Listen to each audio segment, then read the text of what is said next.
ओम श्री परमात्मने नमः।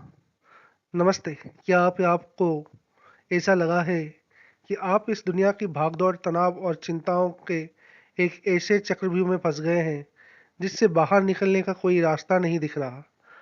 हम जितना इस तनाव को सुलझाने की कोशिश करते हैं, इसकी जड़ें उतनी ही गहरी हो जाती हैं। हजारों साल पहले भगवद गीता के 15वें अध्याय के तीसरे श्लोक में श्री कृष्ण ने इस इंसानी मानसिक स्थिति को समझाने के लिए एक अनोखा रूपक दिया है। अस्वस्थ का पेड़ यानी एक ऐसा रहस्यमयी पेड़ जिसकी जड़ें बहुत मजबूत हैं। आज की कहानी इस पेड़ और उस हथियार के बारे में है जो आपको हर मानसिक बंधन से आजाद कर सकता है। न रूपमस्येह तथोपलभ्यते नान्तो न चादिर्न च सम्प्रतिष्ठा अस्वस्थमेनं सुविरूढमूलमसङ्गशस्त्रेण दृढेन छित्त्वा। अर्थात उसके पश्चात उस परम पद परमेश्वर को भली भांति खोजना चाहिए, जिसमें गए हुए पुरुष फिर लौटकर संसार में नहीं आते और जिस परमेश्वर से इस पुरातन संसार वृक्ष की प्रवृत्ति विस्तार को प्राप्त हुए हैं, उसी आदि पुरुष नारायण के मैं शरण हूँ, इस प्रकार दृढ़ निश्चय करके इस परमेश्वर का मनन और निधिध्यासन करता चाहिए। इस श्लोक में गहरे रहस्य को समझने के लिए आइए एक प्राचीन कहानी सुनते हैं। एक बार की बात है, एक बहुत ही कुशल मूर्तिकार था। वो मिट्टी और पत्थर से इतनी सुंदर मूर्तियां बनाता था कि लोग दंग रह जाते थे। लेकिन उस मूर्तिकार के साथ एक समस्या भी थी। उसे अपनी कला से, अपनी बनाई मूर्तियों से और अपनी तारीफों से बहुत गहरा लगाव हो गया था। जब भी कोई उसकी किसी मूर्ति की थोड़ी भी आलोचना करता, वो हफ्तों भर सो नहीं पाता था।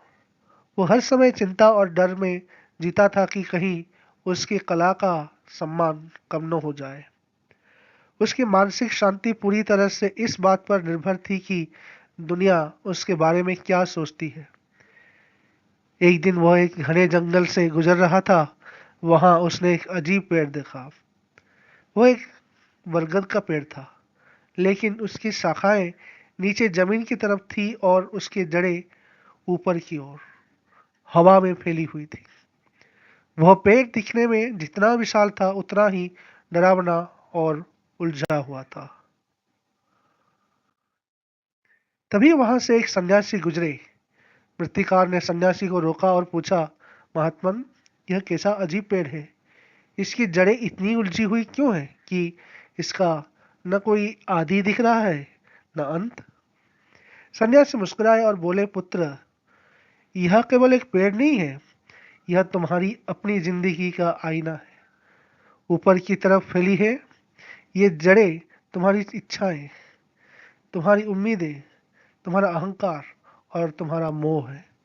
तुम अपनी कला से जितना ज्यादा चिपक रहोगे, इस पेड़ की जड़ें उतनी ही मजबूत और उलझी हुई होती जा रही है और इस वजह से तुम अपनी मानसिक शांति खो चुके हो।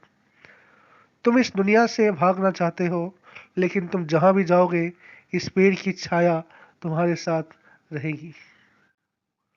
मूर्तिकार ने घबरा कर पूछा, तो फिर इस मानसिक गुलामी से बचने का उपाय क्या है? सन्यासी ने उत्तर दिया, वही जो श्री कृष्ण ने अर्जुन से कहा था, इस पेड़ को तुम आराम से सुलझा नहीं सकते, इसे काटना होगा। और इसे काटने का एक ही हथियार है, असंग शस्त्रेण दृढ़ेन, यानी वैराग्य और अनासक्ति का मजबूत हथियार। मैं आपको इस शब्द अस्वस्थ का वास्तविक अर्थ बताना चाहता हूँ। संस्कृत व्याकरण के अनुसार स्वः का अर्थ होता है आने वाला, कल या टुमारो। स्तः का अर्थ होता है ठहरने वाला। जब हम इसमें अ जोड़ते हैं तो अस्वस्थ का सीधा अर्थ होता है वह जो आने वाले कल तक भी वैसा नहीं रहेगा।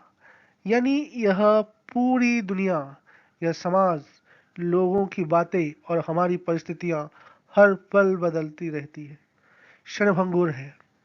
श्री कृष्ण कहते हैं कि जो बीज खुद इतनी अस्थाई है, उसकी चिंताओं को अपने मन में इतनी गहरी जड़ें क्यों जमाने देना।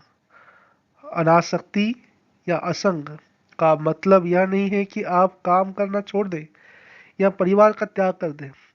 इसका मतलब है कि आप काम पूरी लगन से करें, लेकिन अपनी खुशियों की चाबी बाहरी दुनिया के हाथों में न सौंपें। जब आप तटस्थ होकर चीजों को देखना शुरू करते हैं, तो चिंता की जड़ें अपने आप कट जाती है।